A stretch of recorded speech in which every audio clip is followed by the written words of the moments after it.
उपस्थित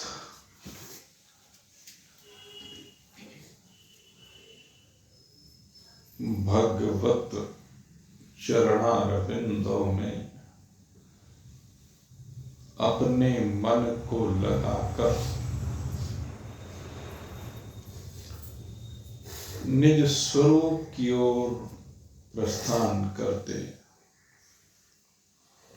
जिज्ञासु वृत्त कल आपके सामने अर्जुन ने एक प्रश्न रखा था। स्थित प्रज्ञस्य का भाषा समाधिस्थस्य केशवः स्थित धी किम प्रभाषेत किम आसीत व्रजेत किम। भगवान श्री कृष्ण ने जो स्थिर बुद्धि या समता संयुक्त बुद्धि की चर्चा की तो अर्जुन कहता है, प्रभु जो इस स्थिति में विराजमान हो जाता है, जिसकी बुद्धि समता से संयुक्त हो जाती है, जो जीवन की विषमताओं से बाहर निकलता है, निकल जाता है, ऐसे व्यक्ति को आपने स्थित प्रज्ञ कहा। ये जो स्थित प्रज्ञ है, अब इस स्थित प्रज्ञ के लक्षण क्या हैं, इसकी भाषा कैसी है, शैली कैसी है,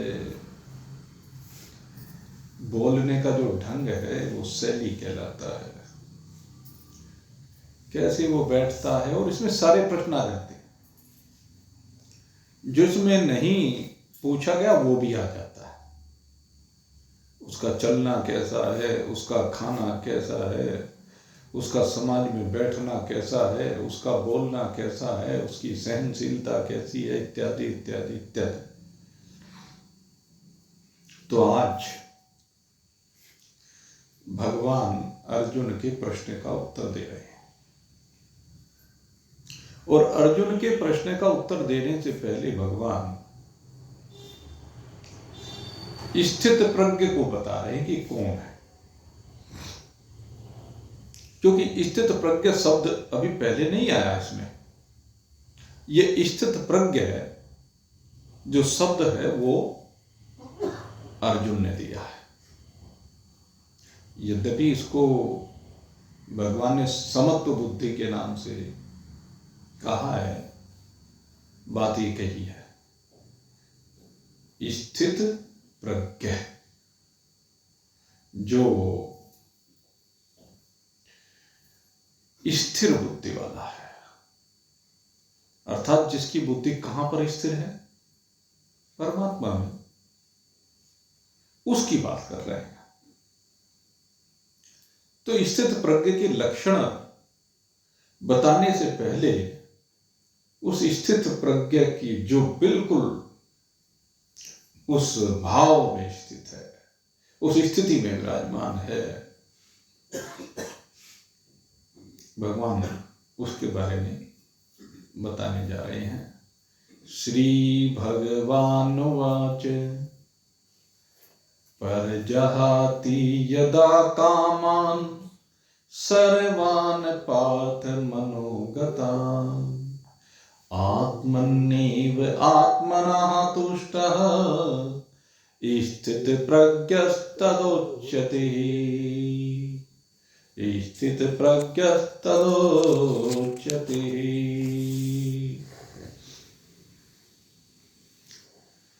सीधी सी बात कही कि वो समय, जिस समय ये साधक मन में जितने भी प्रकार की कामनाएं आती हैं, उन सभी कामनाओं का भलभांति त्याग कर देता है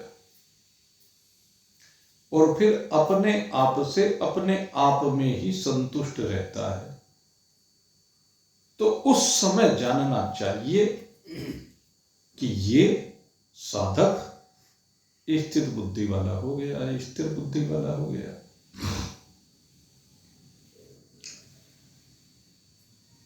और भगवान यहां पर इस दूसरे अध्याय में कर्म योग को प्रमुखता से लेकर के चल रहे हैं। यद्यपि भगवान ने जगह जगह पर हर तरफ से रास्ता खोला है। गीता एक ऐसा दिव्य ग्रंथ है जिसमें भगवान ने साधक का सब ओर से रास्ता खोल दिया। कहने लगे तू कर्म के पथ से बढ़ ले, भक्ति के पथ से बढ़ ले, ज्ञान के पथ से बढ़ ले, आत्म संयम के पथ से बढ़ ले, प्राणायाम के पथ से बढ़ ले। भगवान ने कोई ऐसा उपाय नहीं जो गीता जी में ना बताया हो। भगवान कहते हैं कि जो साधक जिस साधन के द्वारा सिद्ध हो जाए वही उसके लिए साधन श्रेष्ठ है, महत्वपूर्ण है। जिस साधन से बात बन जाए। आपको बद्रीनारायण जाना है। अब बद्रीनारायण जाने के लिए आप पैदल भी जा सकते हैं, आप साइकिल से भी जा सकते हैं, मोटरसाइकिल से भी जा सकते हैं, कार से भी जा सकते हैं, और भाई अब तो हेलीकॉप्टर भी जाने लगे। फर्क क्या है? समय का फर्क है, साधक की गति का फर्क है। अगर गति मंद है तो बद्रीनारायण पहुंचने में समय अधिक लगेगा, और अगर यदि गति तीव्र है, हेलीकॉप्टर वाली गति, तो शीघ्र पहुंच जाएगा। लेकिन पहुंच जरूर जाएगा अगर चलता रहेगा तो। इसलिए भगवान ने हर साधन को पूर्ण साधन कहा। कोई अनन्य भाव से उपासना करे, एक परमात्मा के स्वरूप में अपने मन को स्थिर करे, तो ये जो उपासना का मार्ग है, कहते हैं इस उपासना के मार्ग से भी वो परमात्मा को प्राप्त कर लेता है। कोई महान पुरुषों के चरणों में बैठ करके विचार करके अपने आप को जान ले कि मैं ब्रह्म हूं, तो कहते हैं सबसे तेज रास्ता तो यही है भाई।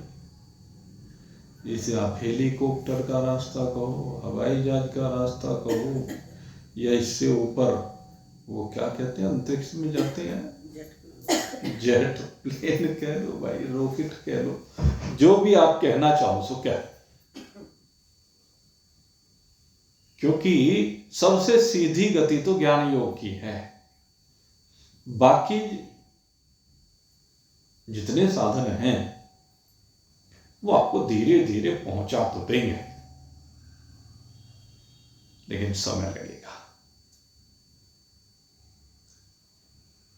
मन में बैठी हुई कामनाएं, मन में बैठे हुए भाव जो इसे संकल्पित करते हैं, विकल्पित करते हैं, वो अगर ये विकल्प और ये संकल्प, इन दोनों पर अंकुश लग जाए, अंकुश इन दोनों पर लगाना है। परजहाति यदा कामान सर्वान पार्थ मनोगतान। मन के अंदर क्या बैठी है? कामनाएं बैठी हैं, इच्छाएं बैठी हैं, वासनाएं बैठी हैं, तृष्णा है, इस रहा। और जब ये वासनाएं मन में बैठी होती हैं तो ये वासनाएं इस मन को प्रेरित करती है और मन इंद्रियों के साथ मिलकर के घटनाओं को अंजाम देता है। यही तो है। अगर मन की कामनाएं निवृत्त कर दी जाए, और मन की कामना निवृत्त होने का जो साधन है, चिंतन करके देखें, कामना कब निपट सकती है। आप खूब परोपकार करें, खूब। क्या परोपकार करने से मन की कामना मिट सकती है? चिंतन करना जरा गहराई से। जो परोपकार आप कर रहे हैं, क्या उससे मन की कामनाएं मिट सकती हैं? क्यों नहीं मिट सकती? उसका कारण है परोपकार भी एक कामना है। परोपकार का भाव यह भी मन के अंदर एक कामना ही तो है, दूसरे का भला करो। जैसे आज एक नई परोपकार की भावना अपने ट्रस्ट में अवतरित हुई, मां अन्नपूर्णा का प्रसाद भक्तों को खिलाया जाए, तो ये भी तो एक कामना है। भले ही इसके पीछे की भावना शुद्ध हो, भले इसके पीछे की भावना लोक कल्याण की हो, लेकिन है तो कामना ही ना। और ये कामना आगे कैसे तृष्णा बन जाती है, इसके ऊपर चिंतन करें। एक कामना तृष्णा का रूप ले लेती है। कैसे ले लेती है? कहते मन में जो संकल्प आया और उस संकल्प के कारण वो कामना पूर्ण हुई। एक व्यापारी ने संकल्प किया, दुकान खोली, और दुकान खोल करके संकल्प किया कि भगवान, मेरे घर का खर्चा 500 रुपये रोज का है, बस तू इतनी कृपा कर, इतने ग्राहक भेज दे कि बस 500 रुपये की आमदनी होनी प्रारंभ हो जाए। तो पहली कामना क्या है? 500 रुपये की सिद्धि। और खैर भगवान ने सुनी और 500 रुपये की आमदनी हो गई। अब कहने लगे, भाई भगवान जी, बात तो तेरी ठीक है, 500 रुपये मैंने मांगे, तूने दे दिए, अब जरा सा इसमें थोड़ा सा एडिशन और कर दो। कहने लगे, क्या एडिशन करो? कहने, देखो 500 रुपये तो रोज के रोज खर्च हो जाते हैं, अब आगे जो एडिशनल खर्च है, बीमार पड़ जाऊं तो कहां से आएंगे? विवाह शादी में जाना पड़े तो कहां से आएंगे? कुछ भी है, वो कहां से आएंगे? इसलिए भगवान तू ऐसी आमदनी बना थोड़ी सी कि 500 घर का खर्च निकल जाए और कुछ जोड़ने को हो जाए, जिससे एडिशनल खर्चों में काम आ जाए। भगवान ने 500 की बजाय 700 की आमदनी कर दी। अब 700 की होने पर कहने लगे, हाँ भाई खर्चे का तो पूरा पड़ गया, पर भगवान एक बात तो बता, इतनी मेहनत करता हूँ, जी तोड़ मेहनत करता हूँ, तेरा नाम लेता हूँ, अब ये कुछ तो थोड़ी सी बचत होनी चाहिए। मेरी इच्छा है कि काम कुछ बढ़ जाए, काम थोड़ा सा और बढ़ जाए, ऐसी भावना मन में आई। और जब मन में ये भावना आई कि काम थोड़ा सा और बढ़ जाए, तो भगवान ने और काम को बढ़ा दिया, थोड़ा सा काम और बढ़ गया, 1000 रुपये की आमदनी शुरू हो गई।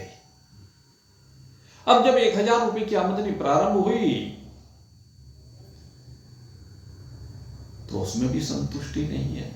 कहने लगे, भगवान अब मैं चाहता हूं मेरी जो दुकान है ना, ये बड़ी हो जाए। अब मेरे में इतनी सामर्थ्य आ गई है कि मैं काम बढ़ा सकता हूं। वो भगवान की कृपा तो एक तरफ धरी गई। अब क्या है, मैं बढ़ा सकता हूं काम। एक नई कामना, एक नया संकल्प उदित हो गया। और फिर तो इन संकल्पों के बाद कितने संकल्प, कोई लिमिट है क्या?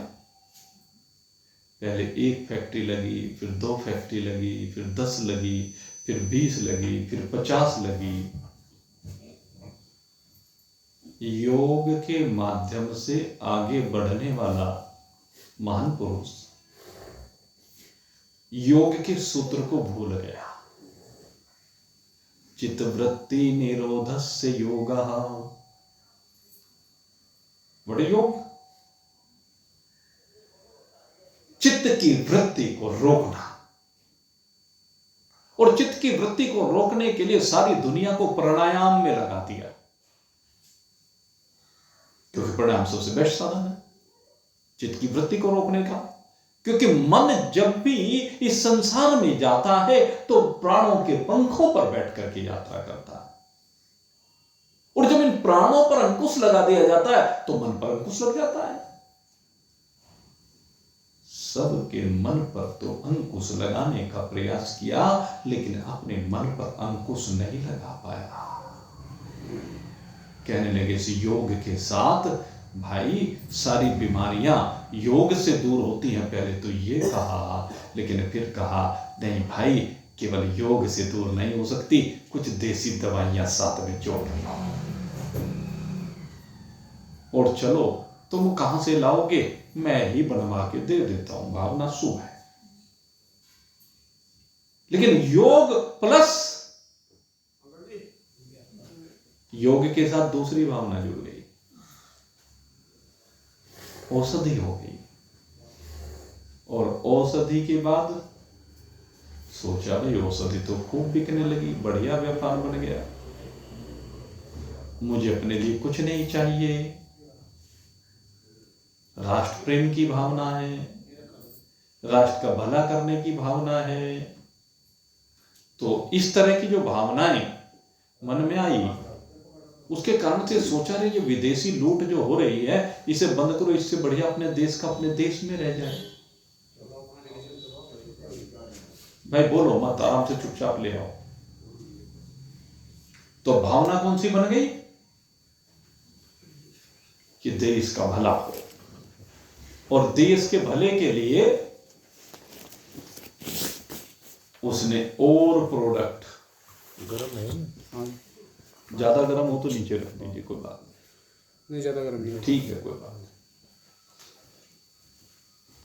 बोली सच्चिदानंद भगवान की।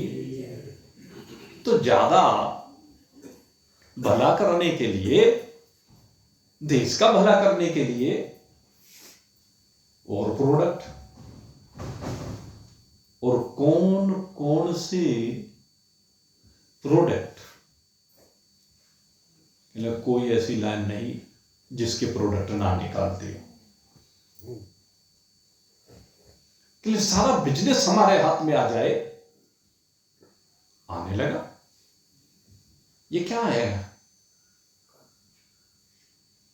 चले थे हरि भजन को, चले थे मन की कामनाओं को रोकने के लिए, चले थे कामनाओं पर अंकुश लगाने के लिए, लेकिन धीरे धीरे धीरे धीरे तृष्णाएं बढ़ती गई, बढ़ती गई, बढ़ती गई। भले वो परोपकार संयुक्त हैं, लेकिन बढ़ी तो। भगवान कहते हैं कि ये बढ़ी हुई कामनाएं, ये तृष्णाएं, यही विकार है, ये आपको परमात्मा से दूर करती चली गई। चाहते तो हम ये हैं कि हम परमात्मा के निकट आए, लेकिन जब मन के संकल्प एक्सटेंड हुए, विस्तार को प्राप्त हुए, और अधिक और अधिक और अधिक, तो सारी सीमाएं टूटने लगी, और हम अपने मूल परमात्मा में जो आना चाह रहे थे, उस मूल से हमारी दूरी और बढ़ती चली गई। इसी बात को भगवान इस मंत्र में कह रहे हैं। और जरा आप अपने ऊपर विचार करके देखो भाई, हमारा जो विचार, वो एक कथा हमारे गुरुजी सुनाया करते थे, इस मन की कामनाओं के ऊपर एक राजा को कहानियां सुनने का बड़ा शौक था। लेकिन एक कमी थी राजा में कि जिसकी कहानी पूरी हो जाती उसी को पूरा कर देता। दूर दूर से इनाम की इच्छा में लोग आते कहानी सुनाने के लिए, लेकिन परिणाम इनाम के लालच में मृत्यु को प्राप्त हो जाते। क्योंकि जैसी कथा खत्म होती उसको बड़ा क्रोध आता, और क्रोध में आके म्यान से तलवार निकालता और सर धड़ से। ऐसा राजा था, बड़ा क्रूर राजा। अब लोगों को भय लगने लगा, क्योंकि नियम है जब भी कोई कहानी प्रारंभ हुई है तो वो तो अंत को प्राप्त होगी ही। स्वाभाविक है, जब भी कोई यात्रा प्रारंभ होती है तो उसका पर्यवसान अवश्य नहीं होता है। यही संसार का नियम है। अब एक बार की बात, एक महात्मा को पता चल गया कि भाई राजा को कथा सुनने का बड़ा शौक है, और इस चक्कर में पता नहीं बेचारे कितने लोगों को उसने मृत्यु दंड दे दिया। तो उन्होंने जन कल्याण करने के लिए, या कह लीजिए राजा को सबक सिखाने के लिए, उसके होश ठीक करने के लिए आ गए, और आकर के राजा से कहा, महाराज हम बहुत बड़े कथावाचक हैं, हम आपको कथा सुनाना चाहते हैं। कहने लगे, महाराज आप कथावाचक हैं और देखने से लग रहा है आपकी कोई अपेक्षा तो है नहीं, चाहत तो कुछ है नहीं, आपको कोई लेना देना तो है नहीं, फिर आप हमें कथा क्यों सुनाना चाहते हैं? कहने लगे, भाई हम तो जगत की व्यथा को दूर करने वाले हैं, और हम तुम्हारी व्यथा को दूर करना चाहते हैं, इसलिए तुम्हें कथा सुनाना चाहते हैं, क्योंकि कथा ही वो माध्यम है जिसके द्वारा व्यथाएं दूर हो सकती हैं। जीव की जितनी भी व्यथाएं हैं वो सब कथा से ही दूर होती है। ये बात हनुमान जी ने कही थी। जिस समय भगवान श्री राम को सबरी ने कहा कि सामने किष्किंधा पर्वत पर जाकर के आप सुग्रीव से, ऋष्यमुख पर्वत, बल्कि किष्किंधा ने ऋष्यमुख पर्वत, किष्किंधा तो बाली के पास चला गया था, कि आप ऋष्यमुख पर्वत पर जाकर के सुग्रीव से मित्रता कर लो, जो अपने भाई के भय से वहां रहता था। तो भगवान श्री राम लक्ष्मण जी के साथ वहां जाने लगे, तो ऊपर से गुप्तचरों ने बताया, मैं कोई आ रहा है, और उसे तो सदा बाली का भय लगता था, सपने में भी उसे बाली दिखाई देता था। तो खैर सबसे चतुर मंत्री हनुमान जी, और हनुमान जी को भेज दिया, जाओ भाई पता लेके आओ कौन है। अब हनुमान जी पता लेने के लिए आए, और खैर पता लेकर आने में कहा हनुमान जी ने, प्रभु अपनी कथा सुनाइए। कहने लगे, भाई आप हमारे पास आए हैं, पहले आप अपनी कथा कहो।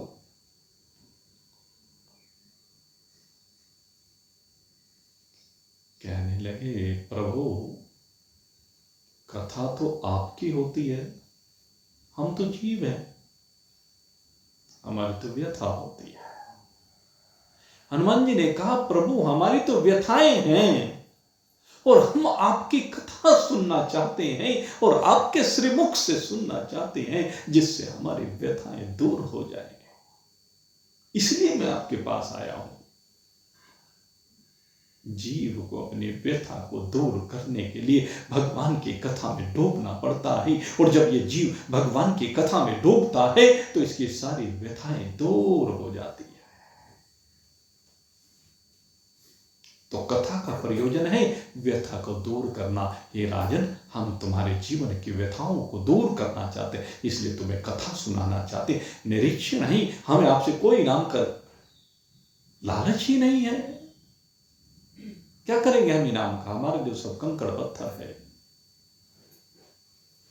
कि महाराज, मेरी कोई व्यथा नहीं, मैं तो खूब मौज से रहता हूं, खूब दास दासियां हैं, खूब माल है, खूब लोग आते हैं, आओ भगत करते हैं, जी हजूरी करते हैं, जो भी देखे दूर से सलाम करते हैं।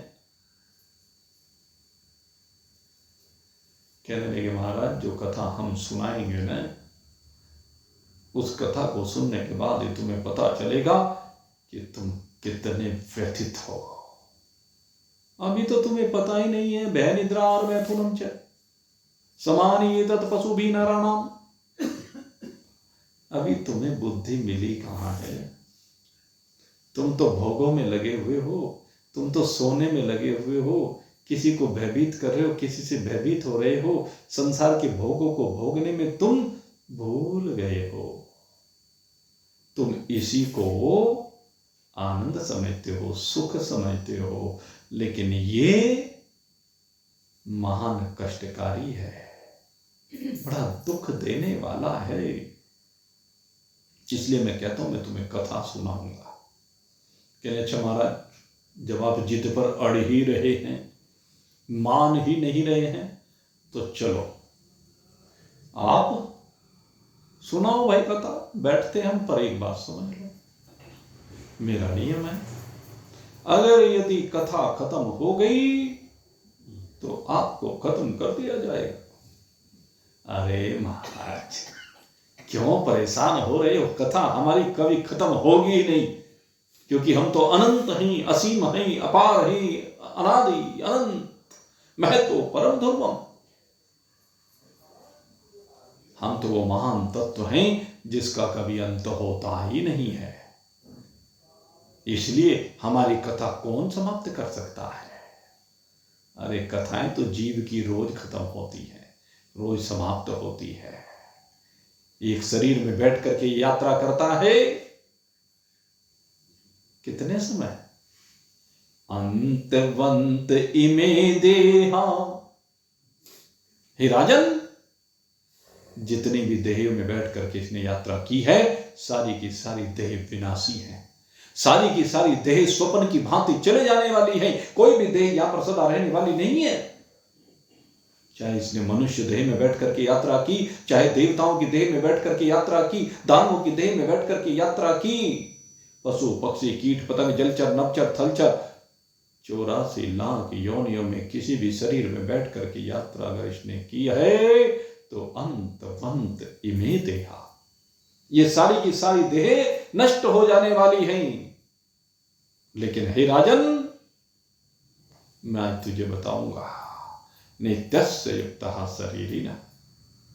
कहते इन शरीरों में बैठ करके यात्रा करने वाला जो जीव है, उसकी जो वास्तविकता है, वो इन शरीरों को धारण करने वाला जो शरीर है, वो इसकी वास्तविकता है, जिसको नित्य कहा गया है, जिसका कभी विनाश नहीं होता है, जो कभी मिटता नहीं है। अनाशिनो अप्रमेयस्य है, जिसको किसी भी प्रमाण के द्वारा प्रमाणित नहीं किया जा सकता, वो अप्रमेय पदार्थ। एक प्रमेय होता है, एक अप्रमेय। प्रमेय माने जो प्रमाणों से प्रमाणित कर दिया जाता है, लेकिन हम वो हैं जिसे कोई भी प्रमाण प्रमाणित नहीं कर सकता। जो 6 प्रमाण हैं, उनमें से किसी के द्वारा भी ये प्रमाणित होने वाला तत्व नहीं है। न प्रत्यक्ष प्रमाण से इसको प्रमाणित किया जा सकता है, न शाब्दिक प्रमाण से इसको प्रमाणित किया जा सकता है, न अनुमान प्रमाण से इसको प्रमाणित किया, न अर्थापत्ति प्रमाण से प्रमाणित कर सकते हैं, न अनुपलब्धि प्रमाण से इसे प्रमाणित किया जा सकता है। ये और छठा प्रमाण उपमान प्रमाण, न किसी उपमान प्रमाण के द्वारा इसको प्रमाणित किया जा सकता है। ये 6 प्रमाणों से विरहित, 6 प्रमाणों से विलग अप्रमेय है, अनासी है, अविनाशी। अनासी न हो अप्रमेय से, जिसका नाश करने में कोई समर्थ नहीं है। देहों का अंत होता है लेकिन इस देही का अंत करने में कोई समर्थ नहीं है। अनासी न हो अप्रमेय से। तो ये वो तत्व है। हे राजन, आज मैं तुझे उस तत्व के बारे में बताऊंगा, लेकिन उस तत्व के बारे में जानने के लिए तुझे पहले इस कथा को सुनना होगा। राजन तुम, हे महाराज, तुम कुछ भी कथा सुनाओ, लेकिन मेरा निर्णय अटल है कि मैं तुम्हें छोड़ूंगा नहीं। जैसी तुम्हारी कथा पूरी हो जाएगी, अरे हमने कहा ना कि हमारी कथा पूरी नहीं होके देगी, क्योंकि हम अनंत हैं, तुम्हारी व्यथा खत्म होगी। क्योंकि ये शरीर ही व्यथा है, इस शरीर के संबंधी ही व्यथा है, इस शरीर की जिम्मेदारियां ही व्यथा हैं। इस शरीर से जुड़ा हुआ जो भी कुछ है वो व्यथा है। और जब इस शरीर से जुड़े हुए सबसे आप अपने आप को विलग अनुभूत करें तो आपकी व्यथाएं समाप्त हो जाती है और आपकी कथा हो जाती है। बैठो राजा। राजा भी बैठ गए और महाराज जी भी बैठ गए। कहो महाराज, कहां से आए हो, पहले अपना परिचय दे दो। कहने लगे ठीक। अब महाराज जी से राजा ने परिचय पूछा, कौन हो, कहां से आए हो। कहने लगे महाराज, हम कश्मीर के जंगल से आए हैं। कहने लगे फिर। कहने उस कश्मीर के जंगल में एक वट का वृक्ष है, बहुत बड़ा वट का वृक्ष जो हमारा निवास स्थान है। कहने कितना बड़ा। कहने लगे अंदाजा लगा लेना। वो जो वट का वृक्ष है, उस वट के वृक्ष के ऊपर एक घोंसला है। उसके विस्तार को मैं नहीं बता सकता। ऊर्ध्वमूलमधः शाखम अश्वत्थम प्राहुरस्य, ये अव्यय है। ऊर्ध्वमूलमधः शाखम अश्वत्थम प्राहुरव्ययम् छंदांसि यस्य पर्णानि यस्तम वेद स वेदवित्। ये कैसा वृक्ष है जिसकी शाखाएं, यस्य शाखा, जिसकी शाखाएं विषयों के द्वारा बढ़ाई जाती हैं, वृद्धि को प्राप्त होती है, विषय है प्रवाला। और जिसकी शाखाएं न जाने कहां कहां विस्तार को प्राप्त हुई हैं। बस तुम्हें एक छोटा सा उदाहरण दे रहा हूं कि एक घोंसला है। कहले कैसा घोंसला है। कहते वो घोंसला चिड़ियाओं का घोंसला है। कहने लगे उस चिड़ियाओं का घोंसला, कितनी चिड़ियाएं। कहते असंख्य चिड़ियाएं। कहले फिर मैं क्या करूं, असंख्य चिड़ियाएं। कहने लगे उन घोंसलों में से एक चिड़िया निकलती है। एक चिड़िया निकली, फुर। कहने फिर दूसरी निकली, फुर।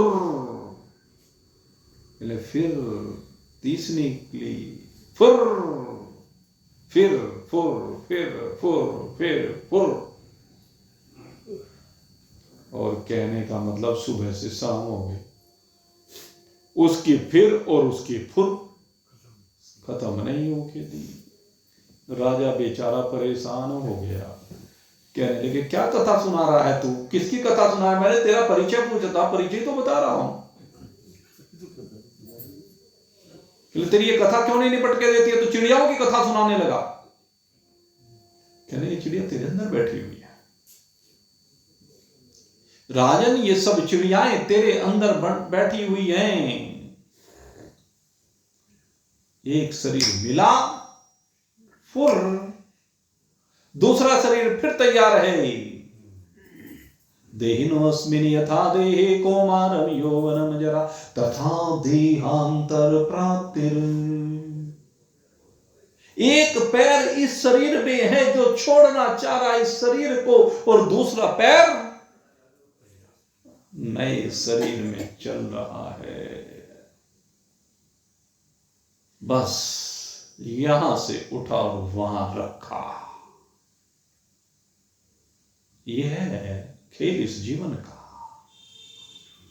दूसरे शरीर में भी यात्रा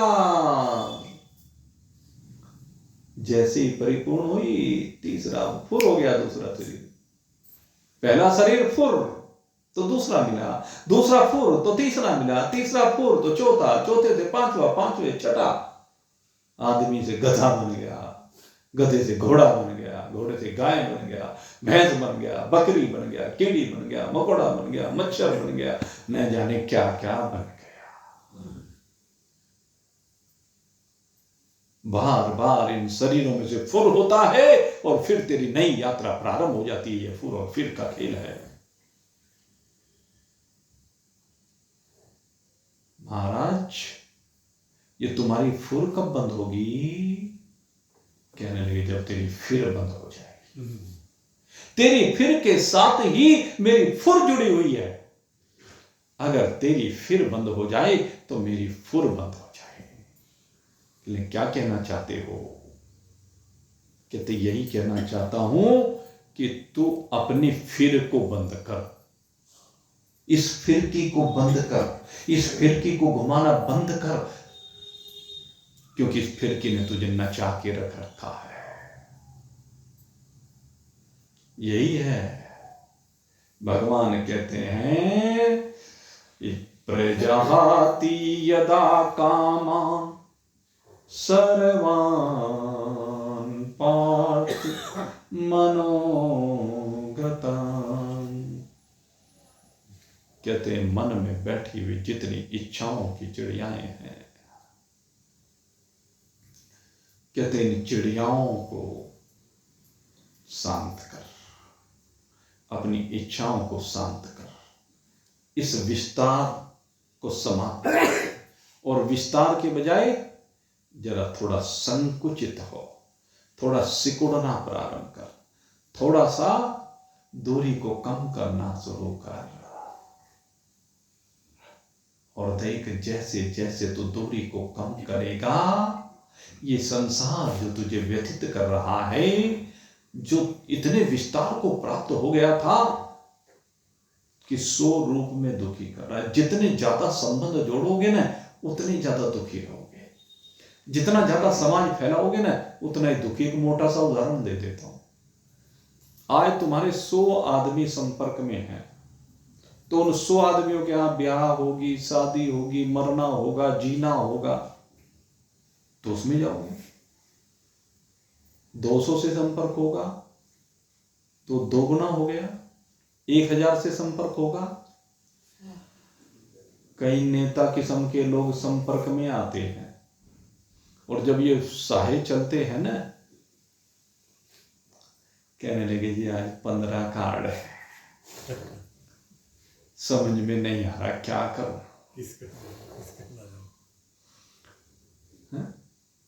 होंगे भाई, जब तू अपने यहां 10,000 आदमियों की भीड़ जोड़ता है तब नहीं सोचा।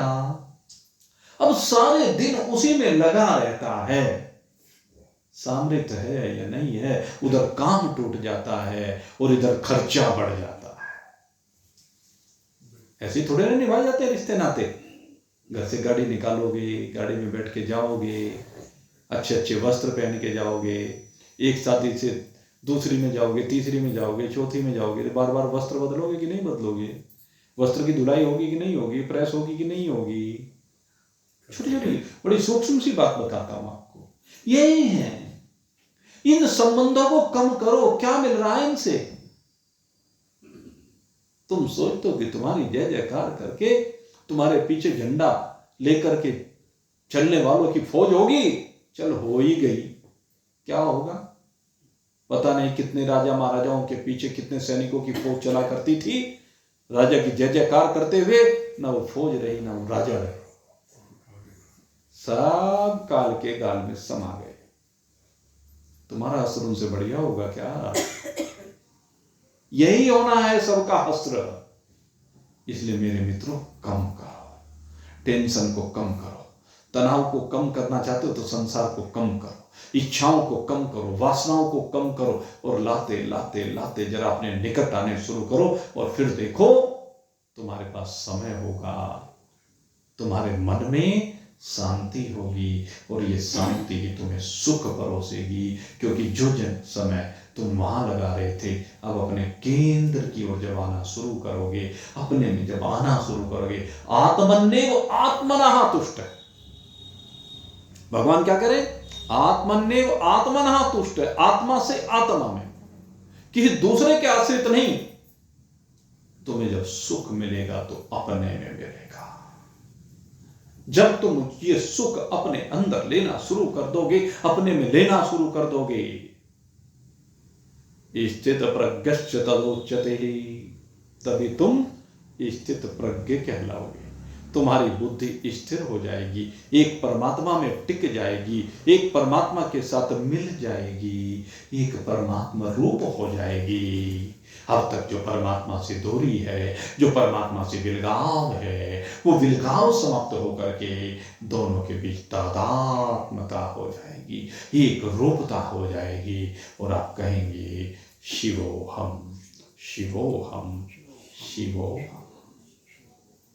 मनोबुद्धि अहंकारस्य चित्तानि नाम, मनोबुद्धि अहंकारस्य चित्तानि नाम, न च व्योम भूमि न तेजोरपायु, चिदानंद रूप शिवोहम शिवोहम, चिदानंद रूप शिवोहम शिवोहम। मनोबुद्धि अहंकारस्य चित्तानि नाम, मन का संकल्प समाप्त होते ही मन समाप्त हो जाएगा,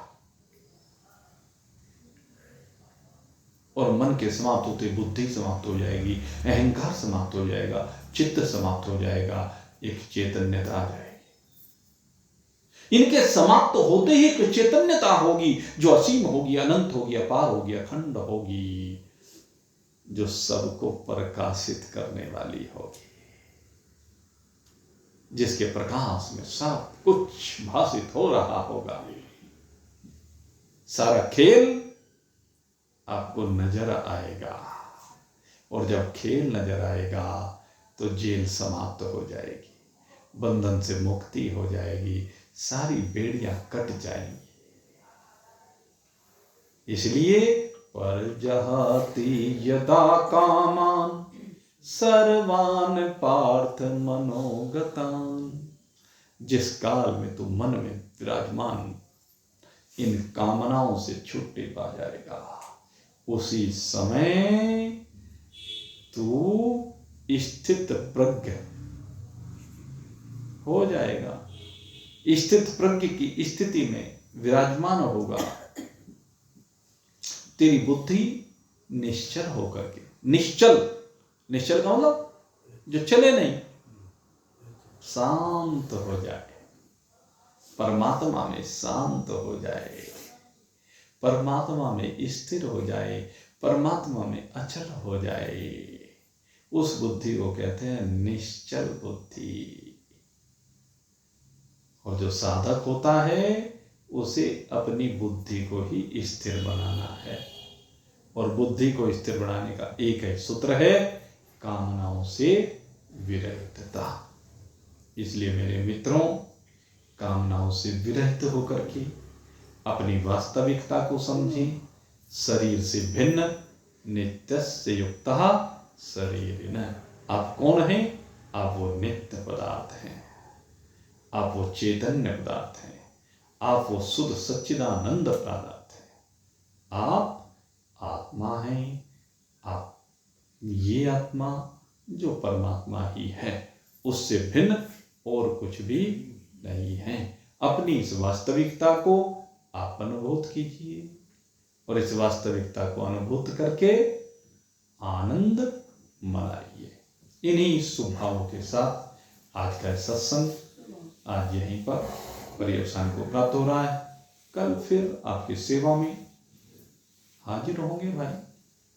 और आज ये हरि कृपा ट्रस्ट के द्वारा माँ अन्नपूर्णा का प्रसाद हर द्वादशी के दिन प्रारंभ करने का संकल्प लिया है इस टीम ने। इस टीम के लिए हमारी हार्दिक शुभकामनाएं हैं। और वही प्रसाद यहाँ भी भक्तों के लिए उपलब्ध कराया जा रहा है। कुछ लोग तो जो वहाँ पर आ गए थे, जो नहीं आए उनके लिए प्रसाद की व्यवस्था यहाँ पर की गई है। और जो से वहाँ आ गए उनके लिए भी है भाई, कभी ये सोचो उनके लिए नहीं, सबके लिए। खैर, इस प्रसाद को पा करके आप प्रसन्नता का अनुभव करें। आप सबके लिए बहुत बहुत शुभकामना करते हैं। यहीं पर विश्राम। बोलिए सच्चिदानंद भगवान की।